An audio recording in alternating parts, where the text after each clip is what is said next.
ఉన్న బంగారాన్ని విడిపించి ఆ రోజు ఆన్లైన్ రేటుకే మేము కొంటాం. Sharma gold company. నమస్తే, వెల్కమ్ టు సుమన్ టీవీ. నేను మీ యామ్ని. ప్రస్తుతం మనతో ఉన్నారు ప్రముఖ ఆధ్యాత్మికవేత్త జ్యోతిషరత్న శ్రీమతి కోనాల భాగ్యలక్ష్మి రెడ్డి గారు ఉన్నారు. అమ్మతో మాట్లాడి మనకున్న సందేహాన్ని అడిగి తెలుసుకుందాం. నమస్తే అమ్మా. నమస్తే అమ్మా. అమ్మ, ఇప్పుడు శని వక్రగతి చెందుతుంది అని అంటున్నారు. అసలు ఇప్పటి నుంచి ప్రారంభమవుతుంది? ఈ వక్రగతి వల్ల అసలు 12 రాశుల వారికి ఏ విధంగా ఉంటుందమ్మా? ముఖ్యంగా శని వక్రగతి అనుకునే ముందు ఒకసారి శని భగవానుని మనం ధ్యానం చేసుకుని మొదలు పెడతాం. ఓకే. గంగణపతే నమః. వక్రతుండ మహాకాయ కోటి సూర్య సమప్రభ నిర్విఘ్నం కురుమే దేవా సర్వకార్యేషు సర్వదా. ఓం గంగణపతే నమః. నీలాంజన సమాభాసం రవిపుత్రం యమాగ్రజం ఛాయా మార్తాండ సంభూతం తం నమామి శనిచ్చరం. ఆ శని భగవానుడికి నమస్కారం చేసుకుంటూ శని భగవానుడు వక్రగతిన వెళ్తున్నాడు. 139 days అనేసి మనకి చెప్తూ ఉన్నారు. అయితే ఈ శని భగవానుడు వక్రం అంటే ఏమిటి, వక్రగతి అంటే ఏంటి అనేది మనం తీసుకున్నట్లయితే, వక్రం అంటే వంకరగా తిరగడం అచ్చ తెలుగులో.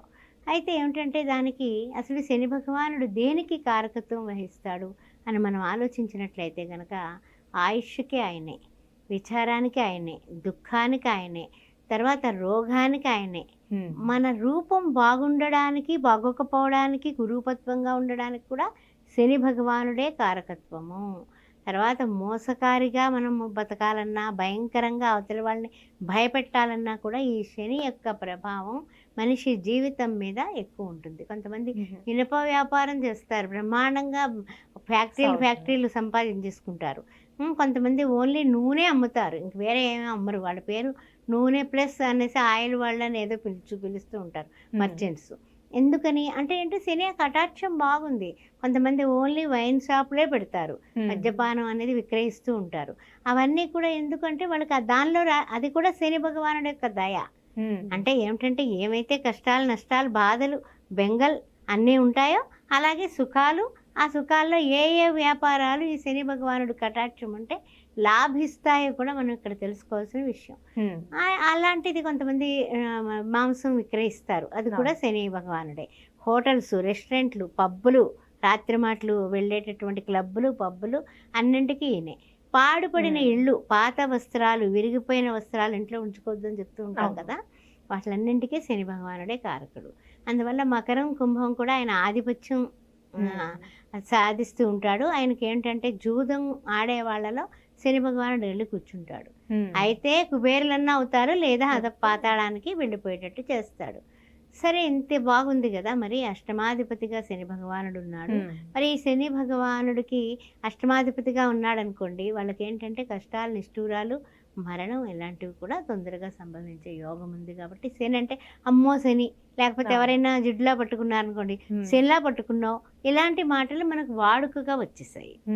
అలాంటి ఈ యొక్క శని భగవానుడు వెనక్కి వెళ్ళి ముందుకు రావడం కానీ, తర్వాత ఇంకేంటంటే కొంతమంది పౌరుషం లేకుండా ఉంటారు. ఏంటి అసలు పౌరుషం లేదు, ఎన్ని మాటలన్నా సరే ఎంతే వచ్చి కూర్చుంటున్నాడు, అలా తిడుతూ ఉంటాం కదా. వాటిలన్నింటికీ కూడా శని యొక్క ప్రభావం కనబడుతూ ఉంటుందా.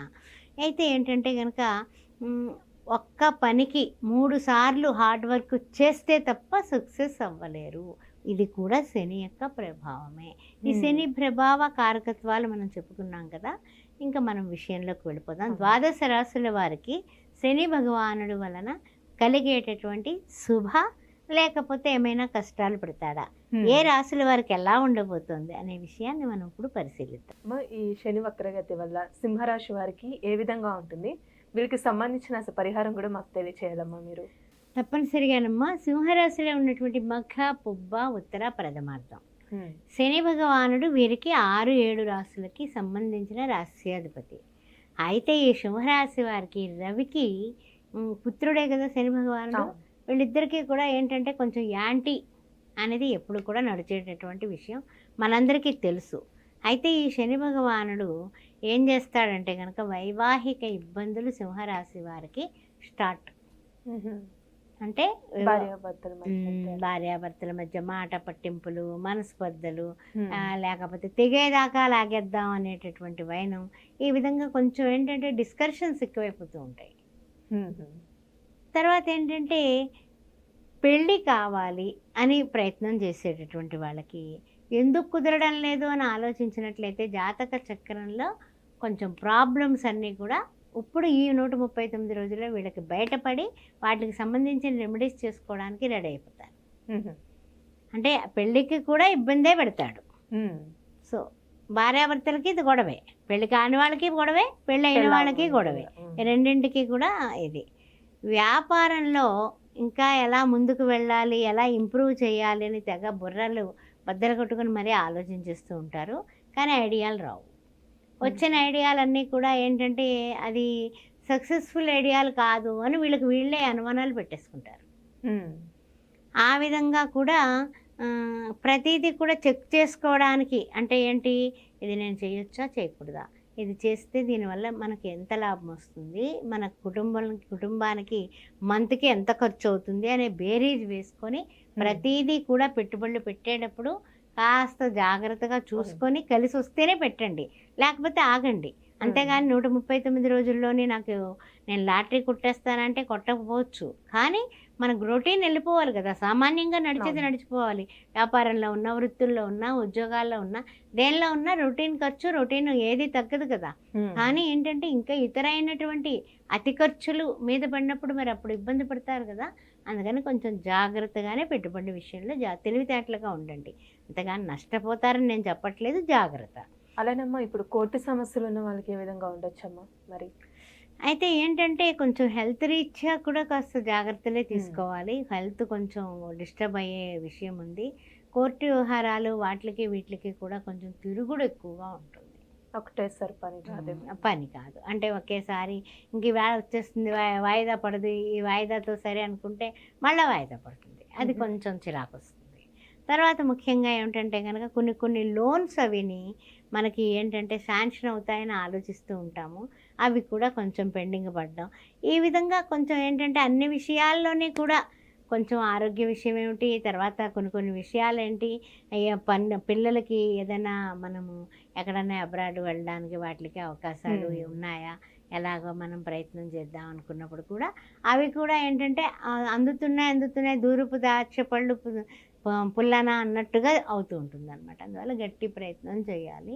దానికి సంబంధించి ఏదైనా సరే ముఖ్యమైన పనులు అవ్వాలంటే కనుక మీరు చేయాల్సింది ఏంటంటే సున్నుండలు, మినుములు వేయించేసి చక్కగా బెల్లంతో కానీ పంచదారతో కానీ నేతితో సున్నుండలు చేసి 19 సున్నుండలు శనివారం పూట పేద పిల్లలకి, పెద్దవాళ్ళకో పిల్లలకో ఎవరికి పంచుతారో పంచండి. అలా పంచడం వల్ల మీకు చాలా వరకు ఆప్టింగ్ అయిపోయినటువంటి పనులన్నీ కూడా స్పీడ్ అందుకుంటాయి.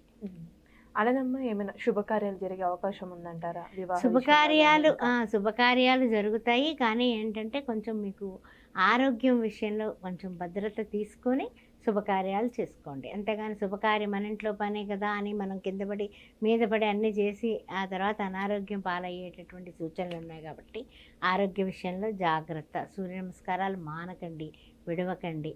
ప్రతిరోజు రవి, మిత్ర, సూర్య, ఖగ, భాను, పూష, హిరణ్య గర్భ, మరీచ, ఆదిత్య, సవిత్ర, అర్క, భాస్కరేభ్య నమః ఈ 12 నామాలు చేసుకొని ముమ్మారు సూర్య భగవానుడికి తర్పణం ఇచ్చి ఆ తర్వాత మీరు దైనందిన జీవితంలో ముందుకు వెళ్ళండి. అలానమ్మా ఈ రాశి వారికి సంబంధించిన పరిహారాలు ఏ విధంగా చేసుకుంటే మంచిదంటారు మీరు? పరిహారాలు అంటేనమ్మా కొంచెం బాగా గుర్తుపెట్టుకోవాల్సింది సూర్య నమస్కారాలు చెప్పుకున్నాం కదా, అదే కాకుండా కొంచెం కొన్ని విషయాల్లో మీరు పరిహారాలు, గోమాతని ఎక్కువ సేవించడం, గోగ్రాసానికి డబ్బు కట్టడం, తర్వాత గోమాత చుట్టూ ముమ్మారు ప్రదర్శన చేసి కృష్ణ భాగానికి నమస్కారం చేసుకొని రావడం. సుమన్ టీవీలో మీ పర్సనల్ అండ్ బిజినెస్ ప్రమోషన్స్ కోసం కింది నెంబర్కి కాంటాక్ట్ చేయండి.